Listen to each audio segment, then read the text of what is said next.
a gente tem que sempre se perguntar, quando a gente lê as Escrituras, qual é a intenção de Cristo, não a nossa, Sim. a dele. Né?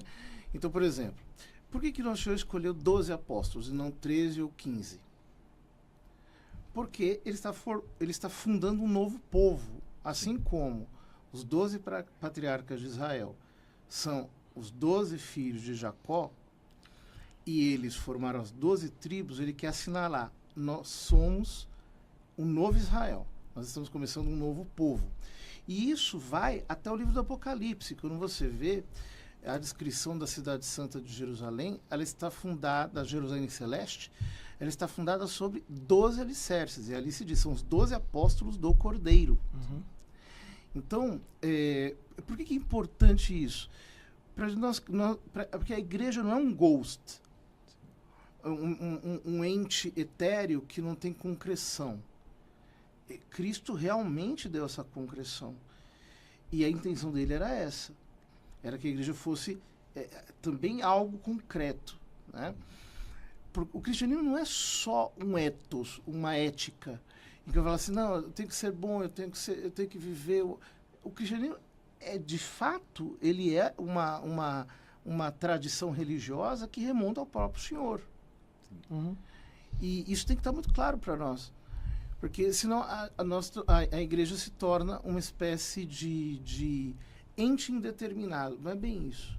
Ela realmente é a comunidade dos fiéis em torno de Cristo. Porque nos Estados Unidos também, complementando isso, muitas igrejas, eles perguntam, are you a Christian? Você é um cristão? Eles não perguntam se você é evangélico ou católico. Uhum. E a maioria... Mas eles pensam, quando perguntam, você é cristão, eles pensam que você é evangélico, protestante. Sim, certamente. Se você diz que é católico, um americano entende exato. que você não é cristão. Sim, Exato. até no Brasil. Alguns No Brasil, Mas emendando essa pergunta, porque porque a resposta vai ter a ver com o que a gente estava falando. Como é que surgiu a Bíblia? Boa. A Bíblia, o Antigo Testamento foi escrito num processo muito confuso, aliás, mas, em geral, Moisés e os profetas, né? Com alguns outros... A Bíblia, para quem é muito leigo, é dividida no Antigo Testamento, né, e no Novo Testamento. E a gente está falando inicialmente do Antigo Testamento. O Novo Testamento foi escrito, remonta aos apóstolos, né? Eles os apóstolos e escritores eclesiásticos, no caso de Marcos e Lucas. Porém, o processo de determinação do cânon bíblico, para quem não entende, cânon bíblico é o conjunto dos livros que compõem o Antigo e o Novo Testamento.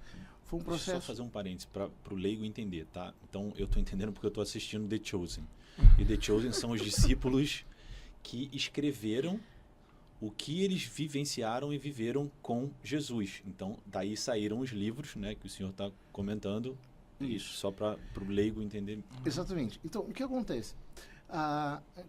Quem determinou o cânon das Escrituras e o conservou foi a igreja. Sim.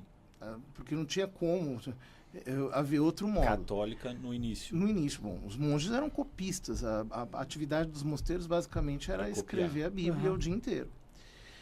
Só que acontece, vejam, antes da origem da imprensa, a imprensa surge no século XVI com Gutenberg. Primeiro, a maior parte da população não tinha acesso a livros, porque livro era um artigo de luxo. Um livro era equivalente a uma Ferrari hoje. Sim. Era a Ferrari da época. São Tomás de Aquino, que é o maior de todos os teólogos cristãos, ele tinha a biblioteca dele, que era considerada uma biblioteca imensa, devia ter uns 30 livros, para vocês terem ideia. Agora, o que acontece? Além disso, tem o fato de que a população era analfabeta. Não sabia. Porque não precisava ler, não tinha livro. Sim. Então, era uma questão muito prática. No Brasil, o índice de analfabetismo até, 50, 60 anos atrás era gigantesco. Sim. Uhum. Sim. Então, por exemplo, quando se diz que a igreja não dava acesso à Bíblia, peraí, Aqui há muitas coisas, assim, há muitos. Isso eu já fiquei muitas pensando. Imagina a lacunas. gente copiar uma Bíblia inteira à mão, né? Com Sim, a é pena dificuldade, e o nanquim. Eu não vou querer dar pra ninguém também, eu vou querer guardar pra mim. Eu vou querer deixar ali pra quem quiser, quem tiver Mas muito imagina interesse, você empresta, O né? tamanho disso.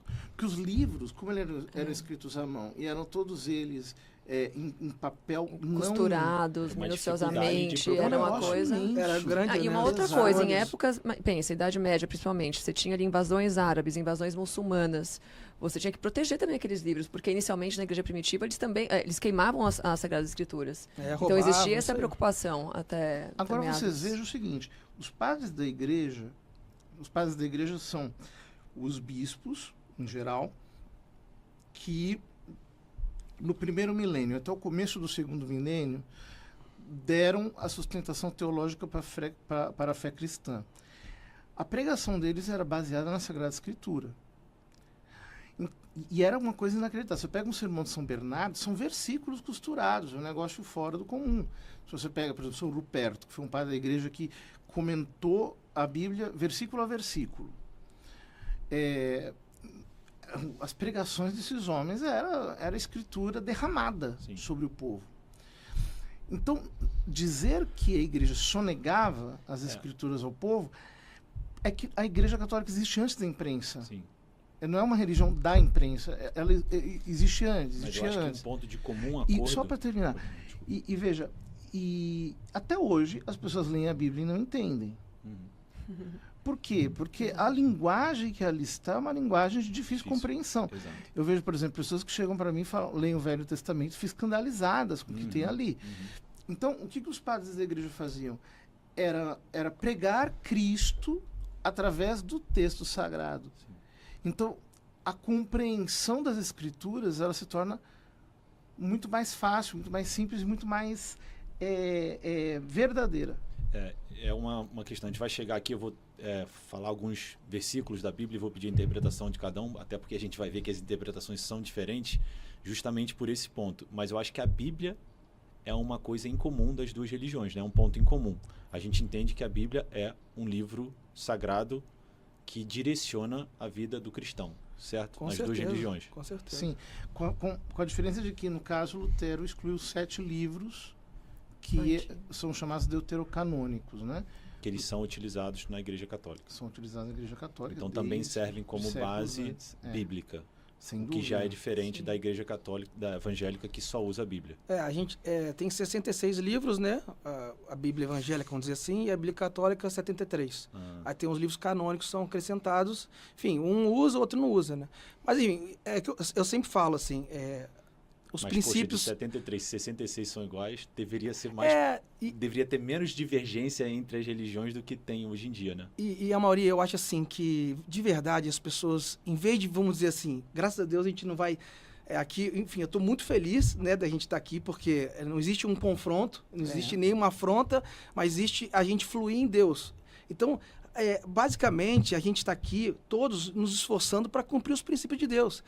Porque não vai levar nada se... Você está entendendo? Não vai levar nada se a gente tiver mais 7 livros ou 66. Porque se a gente cumprisse, se a gente conseguisse cumprir os 10 mandamentos, vamos dizer Já assim, seria suficiente. que dá resumindo, sei lá, 360 e poucos princípios, né, da Bíblia. Então, assim, promessas. Então, assim, eu acho que a gente tem que muito mais viver os princípios do que ficar discutindo do que se começou, se Lutero conseguiu, se a igreja não deu ou sonegou a informação. Existia uma dificuldade de ter informação? Claro. Podia existir. Prendeu, segurou a igreja. Isso não vai levar a nada. O que é a gente ter hoje as informações e viver os princípios de Deus.